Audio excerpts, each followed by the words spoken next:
I am at Comic-Con with, of course, Matt Groening and Seth MacFarlane right here. Notice I didn't call you Seth MacFarlane. Oh, yeah. That would have been funnier. That would have been insulted. Yeah, I would have been insulted, but no. But it would have been funnier, yeah. Lucas Turnbloom, Justin Thompson of Imagine This and Mythical, respectively, and I'm here with them. Good friends, and they're here. I'm excited when Justin comes down from up there. You did your first panel, and so did I. We did our first panels at the same time. Still all aglow. Isn't it great? Did you have fun doing that? What was that like for you? Oh, it was incredible. Like, it was really a dream come true. It was like Serious bucket list, right? I mean, totally on my bucket list. Now I got to find a new dream. I know. What do you think it'll be? I can't think do that either. I think it might be getting more of my own books to sign and getting my own booth here. That's Your own spotlight panel. I'll moderate. It'll be well, great. Panel, I don't know, but I mean, that'd be the next step. A spotlight on Justin Thompson. Because I only got one book now, but I'm thinking posters, I'm thinking T-shirts, 2 more books. I got them made. I tell you. Is there another book in your future? Do you want to do another? Absolutely. It's just a matter of getting the money together. I had the money together, but it got wiped out in taxes last year. Oh, that's fun. So it's either, I lose my comic money or go to jail. So I'm just really glad that at least You're not committed, man. Come on, you should be committed. Well, at least I have something that I could do that makes money that I could help the family out in some way. I mean, I didn't feel like it was wasted at all. So I just put the book off a little bit longer, that's all. Details. Well, how about a Kickstarter? Have you thought about that? I don't know what keeps me away from wanting to do a Kickstarter. I don't know. There's something about it. I've got this stigma that it's... You just don't like asking for help. That's what it is. Yeah. I got to stop that, but it's a real problem. But I do. I can't ask anybody for help. Excellent. And I don't know if it's just that I don't want to pay anybody back later. Maybe that's it. Well, you're giving them a book. That's the whole point. I do? Well, then forget it. They're all for me. I didn't know there was a hitch. How about you? Do you have a new book, don't you? When is the next book coming out? Well, it was supposed to be out for the con. That's right. But it didn't happen. Again, similar situation with Justin. No money. So. Well, you got like 19 projects going on. You're working on a graphic novel. You're doing all sorts of stuff. So it's not like you're sitting around, I can't make a book, Right. You're the guy who's always working. Well, I missed all of yesterday because I was working on a graphic novel, which hopefully will be out next year in time for the con.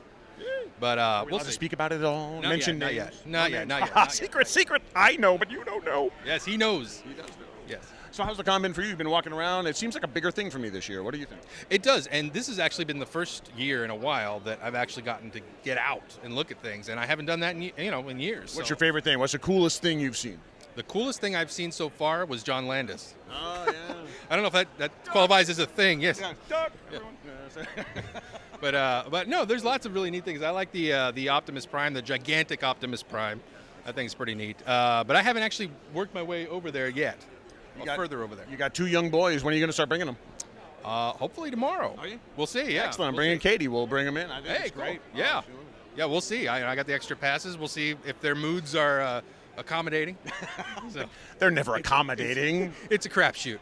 Today they're both at home crying, and I said, "Okay, I'm going by." So that's a good question for you. When are you bringing yours down? Oh, I brought them down a few years ago. They were here, all my kids. Yeah, but they're at the right age, man. Yeah, they're older now, and I just keep seeing all these things that'd be so great. I bought them a whole bunch of stuff already. Yeah, you've been buying all sorts of books. Yeah, well, I want they love to read, and I want to keep encouraging that, and you get 2 for the price of 1 with this kind of thing as a developmenting child. You get a broadened imagination and an addiction to books. Yeah. With these graphic novels, so there's no downside. I have one more question for both of you, and then we're going to do nerd question. Downside. There's a downside. Well, yeah. One more question for both of you before I do a nerd question. Mm-hmm. You both have young kids. Would you encourage or discourage them if they really wanted to go into arts, knowing what you know about cartooning and arts? How do you feel about that? Well, I would encourage them if they had a passion for it, like I did. I would encourage it. The only downside would be that if they're not going to make a lot of money, they can't buy their parents a house. That's right. Take care of you in your old age. But I can't be selfish about that. I'm going to encourage them in whatever they want to do, just so long as it's not LARPing. That's important. I like that. How about you? You got 2 young boys. What if they start showing this, Daddy, I want to be a cartoonist? Will the part of you go, God, no? Or, what do you think? No, actually, my youngest, he's 3. He is showing interest in it now. He loves drawing every day. I would encourage it. Knowing what I know, I would be able to help him get over the hurdles that I had.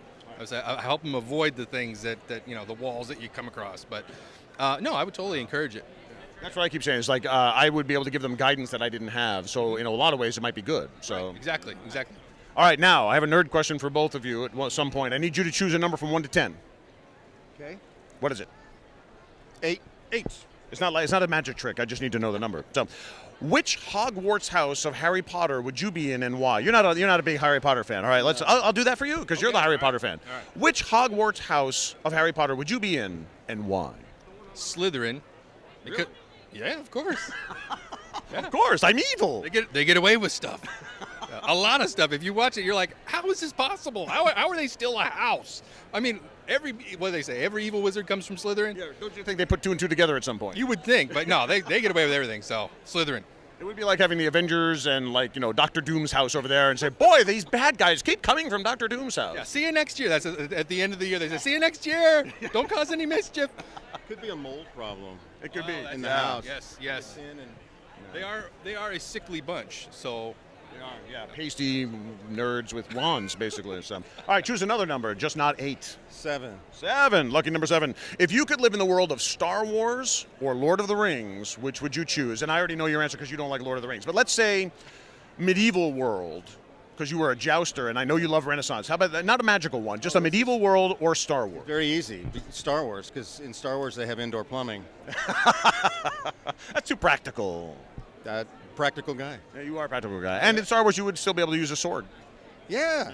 No downside. Cool. No downside. No, yeah, it would be Star Wars. It'd be flying around to different planets and stuff. It'd be really cool. That would be pretty cool. What's Yeah. the most cool thing you've seen? I didn't get to ask you. Cool thing you've seen this year? Oh, jeez. Nothing really surprised me. Everything was pretty much as I expected. old and stuff jaded I've now. seen before. Well, I'm not saying it was anything I didn't like. I love everything here. But nothing really jumped out at me as really wildly different. Excellent. Well, San I Diego, love being here. it's the greatest thing in the world. Oh, God. I love having you here. I'm so glad when you got to come Thanks, down. buddy. Lucas, again, thank you very much, sir. Always a pleasure. Justin, thank you. San Diego Comic-Con, it's the coolest place in the world. That's all. I'm sorry.